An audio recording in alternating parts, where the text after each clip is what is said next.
हाय दोस्तों, तो कैसे हैं आप सभी। आशा करते हैं आपको बहुत बढ़िया होंगे। तो चलिए आज की वीडियो में हम लोग जानने वाले हैं एनसीईआरटी क्लास 10th मैथ के 7.4 के 2 नंबर क्वेश्चन। ठीक है, जो प्रत्येक वर्ष एग्जाम में पूछा ही जाता है 2 नंबर में। ठीक है, तो इसी को आज हम लोग हल करेंगे और बिल्कुल आसान तरीके से।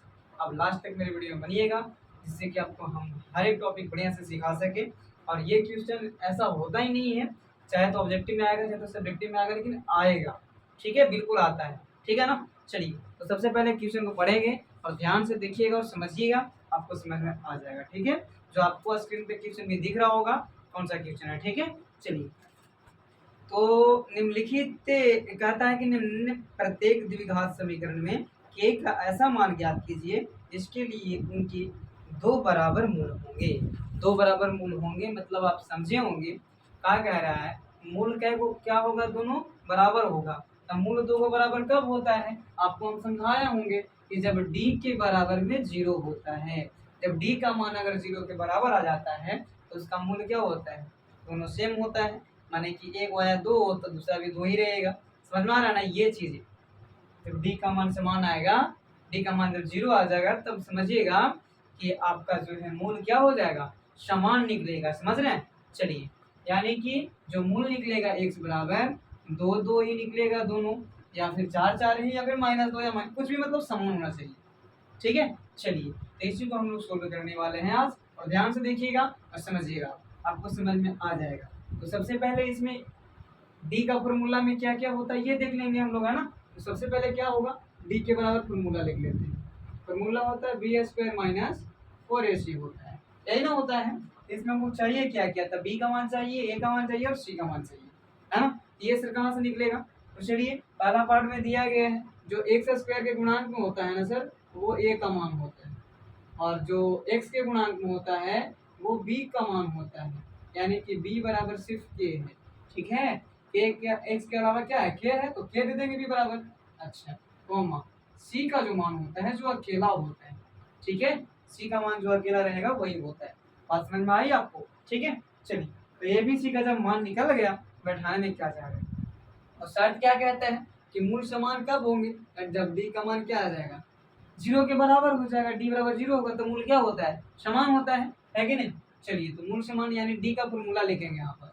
क्या होता है, तो बी स्क्वायर माइनस 4ac बराबर में 0 दे देना है आपको। ठीक है, चलिए, तो बी का मान क्या हुआ, तो के हुआ, तो के का स्क्वायर माइनस 4 का 4।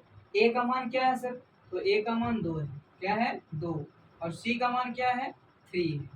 ठीक है, जिसके बीच में कोई चीज नहीं रहेगा उसके बीच में गुना का चिन्ह होता है। समझ रहे हैं।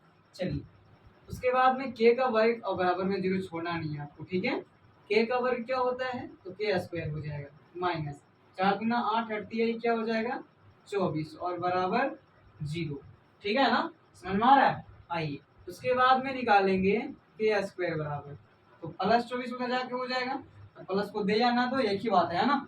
चलिए, ये गया माइनस, उधर गया तो प्लस में हो जाएगा, यानी कि k बराबर निकालिएगा आप तब प्लस माइनस अंडर रूट 24 हो जाएगा।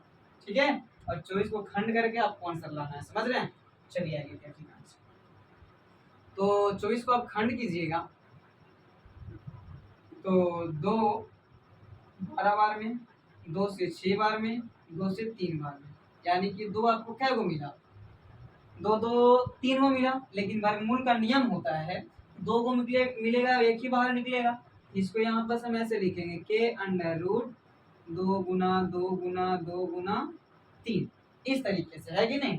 अब इसमें जो 2 को मिल रहा है उसको बाहर निकाल लेते हैं, यानी कि के बराबर 2 अंडर रूट, इन दोनों क्या हो जाएगा, गुना कर दो जाता है। ठीक है, 6, यानी कि प्लस माइनस 2, के का मान क्या आ गया 2 रूट 6 प्लस माइनस में। ठीक है, यही आपको देना होगा। तो आशा करेंगे ये पहला पार्ट जो है आपको समझ में आ गया होगा। और एक और बात समझ लीजिए आप लोग, बीच में अगर कहीं बराबर का चिन्ह आ जाएगा तो इसका चिन्ह आपको दे देना है। इसको बोलते हैं या का चिन्ह, क्या बोलते हैं, या का चिन्ह बोलते हैं। ठीक है, चलिए, ये चिन्ह आपको दे देना है। समझ रहे हैं। तो चलिए, अब हम लोग निकालेंगे दूसरा में के का मान। दूसरा में देखिए, व्यापक रूप में तो है नहीं, व्यापक रूप कहे तो फॉर्मूला क्या होता है व्यापक रूप का, तो a x square plus b x plus c. चलिए लिख देते हैं यहाँ पर, a x square plus b x और प्लस सी बराबर 0। ये होता है द्विघात समीकरण के व्यापक रूप। तो इस पे तो है नहीं, स्क्वायर रूप में ये था लेकिन ये है नहीं है, तो पहले देखिए यहाँ बस गुना करने के लिए बोल रहा है, बता रहा है कि गुना करो पहले, है ना। करेंगे गुना, के एक्स में करेंगे, एक्स से गुना तो के का तो के हो जाएगा और एक्स 2 का है तो 2 हो जाएगा, ऊपर में स्क्वायर चढ़ेगा, है कि नहीं। आपको पता है कि बेस समान होने पर गुना में घात जो होता है जुड़ता है, पावर क्या होता है, जुड़ता है, ठीक है ना। चलिए मतलब इसके पास में एक था, इसके पास भी एक था, तो एक कितना हो जाएगा 2, और के तो बेचारा के लिए खुदा के लिख दीजिए चुपचाप, ठीक है। चलिए यहाँ प्लस यहाँ माइनस, तो प्लस माइनस क्या होता है, सिर्फ माइनस होता है, और 2 में करेंगे के एक्स से तो 2 के एक्स हो जाएगा, है कि नहीं, समझ रहे हैं। 2 में करेंगे के एक्स से तो 2 के एक्स हो जाएगा, और प्लस 6 का 6 और बराबर में 0। बात समझ में आ रहा है। अब इसमें से छटेगा ए बी सी का मान, ठीक है ना। तो छटिए, एक्स स्क्वायर का गुणांक क्या होता है, ए का मान होता है, तो ए का मान क्या हो गया, और बी का मान क्या हो जाएगा, माइनस 2 के हो जाएगा, क्योंकि एक्स के अलावा क्या है, तो 2 के है और माइनस भी है, माइनस दे देते हैं, ठीक है। और सी का जो मान होगा 6 होगा। बातें समझ में आ रहा है आपको, ठीक है, आना चाहिए। अच्छा, इसके बाद में हम क्या करते हैं, डी बराबर 0 लिखना होता है। मूल समान होने पर क्या करते हैं, डी बराबर 0 लिखते हैं, जिसमें जो यहाँ किया ना वही काम यहाँ भी करना है आपको, ठीक है। चलिए तो फॉर्मूला लिख देना है बी स्क्वायर माइनस बराबर 0। बी का मान क्या है, सिर्फ माइनस 2 के है, तो लिख देंगे 2 के, स्क्वायर का स्क्वायर ले लेंगे, माइनस 4 गुना ए का मान क्या है, तो के है, गुना सी का मान क्या है 6 है, और बराबर में 0। चलिए तो 2 का वर्ग माइनस 2 का वर्ग प्लस 4 होता है, क्योंकि माइनस गुना माइनस 2 वर्ग गुना करेंगे माइनस तो क्या आ जाएगा, प्लस आ जाएगा, प्लस 4, और के का वर्ग के स्क्वायर होता है। चलिए ठीक है, और 4 में के से तो 4 के, और 6 4 से 24 और के का के 24 के बराबर 0 हो जाएगा, है कि नहीं। आइए एक काम करें, 4 को कॉमन ले लेते हैं यहाँ पास, तो क्या हो जाएगा, के स्क्वायर माइनस 4 6 24 के बराबर 0 हो जाएगा, है कि नहीं। इसको भेजिए इधर तो 0 बन जाएगा, क्योंकि 0/4 का मतलब ही होता है 0, चाहे ऊपर में किसी भी संख्या का 0 आ जाएगा ना, तो उसका आंसर क्या होता है सर, तो 0 होता है। समझ गए बात। चलिए अब हम लोग ध्यान से देखिए, तो इसको कर सकते हैं, देखिए स्क्वायर माइनस 6 के बराबर 0, है कि नहीं, समझ रहे हैं बात। चलिए इसको ऐसे भी आप कर सकते हो, देखो ध्यान से, के स्क्वायर बराबर ले लेंगे तो प्लस 6 के हो जाएगा, ठीक है ना।